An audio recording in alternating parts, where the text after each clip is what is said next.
اب آپ کو ایک واقعہ رکھتا چلوں کہ بندگی میں شاہ قنمیر صدیق ولایت رضی اللہ تعالیٰ عنہ مہدی علیہ السلام کا وصال ہو چکا ہے، گجرات آئے، ہجرت در ہجرت کر رہے ہیں، تو بندر جیول ایک مشہور مقام ہے گجرات کا، وہاں پر مہدی حضرت شاہ قنمیر رضی اللہ تعالیٰ عنہ کا دائرہ تھا، اور اس دائرے میں فخر و فاخہ بہت شدت کا تھا۔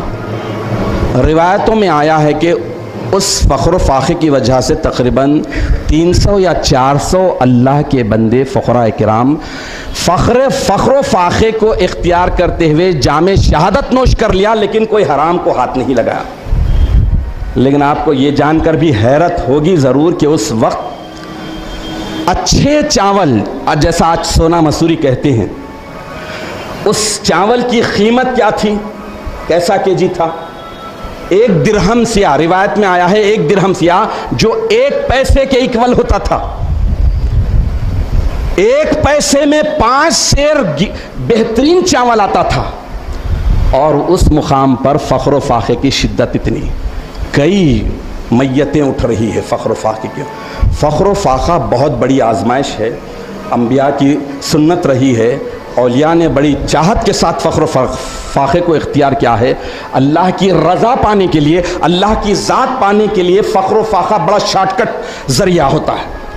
تو بندگی میں شاہ قنمیر صدیق ولایت رضی اللہ تعالیٰ عنہ اس مقام پر بندر جیول کے، جہاں پر تقریباً 400 کے قریب متوکلین فخر و فاخے سے شہید ہو گئے۔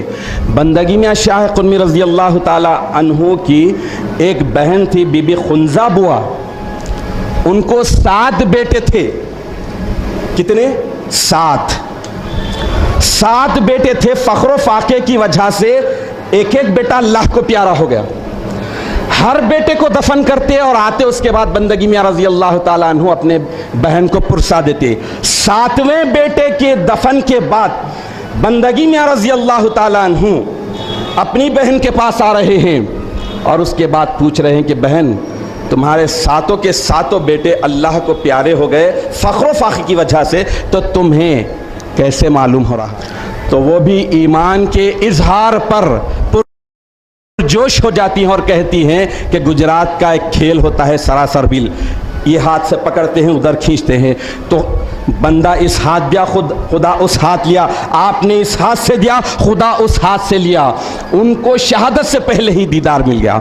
تو وہ بندر جیول کے مقام پر بندگی میں رضی اللہ تعالیٰ عنہ فخر و فاخے کی شدت کی وجہ سے اللہ تعالیٰ سے فریاد کیے، دعا یہ کیے کہ خدایا میرے دائرے کے بھائیوں پر فخر و فاخے کی اتنی شدت، اتنی مشقت، اے الہ العالمین، اے پروردگار۔ بندگی میں رضی اللہ تعالیٰ عنہ کا یہ کہنا تھا۔ تو فخر و فاخہ خود بہت بڑی آزمائش ہے، یہ بہت بڑا امتحان ہے، یہ امتحان سے گزرنے والا ہی عشق کی منزلیں آسانی سے طے کرتا ہے۔ اب اتنی بڑی آزمائش کے جواب میں، اتنی بڑی آزمائش میں مبتلا ہو گئے، بندگی میں شاہ قنمیر رضی اللہ تعالیٰ عنہ اللہ سے راز و نیاز کر رہے کہ مالک الہ العالمین، اتنی مشقت میرے دائرے کے بھائیوں پر، میری عورتوں پر، میرے دائرے کے بچوں پر۔ یہ کہنا تھا کہ اللہ تعالیٰ کی طرف سے جواب کیا آیا سنیے۔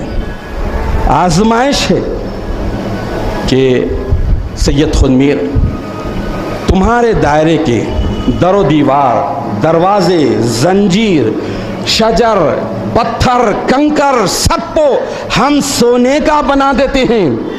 تم جتنا چاہے بے دریغ استعمال کرو، جتنا چاہے لیو، فخر و فاخے کی مشقت کو گھٹاؤ، جتنا چاہے استعمال کرو، حساب و کتاب، اور میرے عزت و جلال کی قسم، قیامت کے دن تم سے رتی برابر کا بھی حساب نہیں لوں گا، تم جتنا چاہے لو۔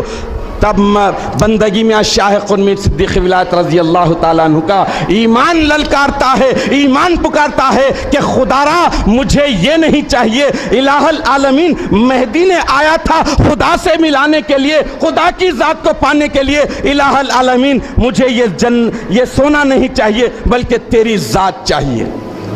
تو آزمائش پہ سب سے بڑی پھر آزمائش تھی ایمان کی آزمائش۔ اور دیکھیے کہ اللہ کا وعدہ سچا ہوتا ہے۔ اللہ اپنے سچے عاشق سے وعدہ کر رہا ہے کہ سید خود میر تم کھاؤ، تم دائرے والوں کو کھلاؤ، سونے کا کر دیتا ہوں، در و دیوار، زنجیریں، دروازے سب کچھ کر دیتا ہوں، اور جتنا چاہتے ہو کھاؤ، بے دریغ کھاؤ، بے حساب کھاؤ، اور قیامت کے دن میرے عزت و جلال کی قسم تمہیں کوئی حساب و کتاب کا سامنا کرنا نہیں پڑے گا۔ تو وہاں پر عاشق کے عشق کی جمپنگ کو دیکھیے، عاشق کے عشق کی انتہا کو دیکھیے کہ وہ 2 وقت کی روٹی یا پیٹ کی بھوک کو مٹانا نہیں چاہے، بلکہ روح کی بھوک کو مٹانے کے لیے کہا کہ مجھے تیری ذات چاہیے۔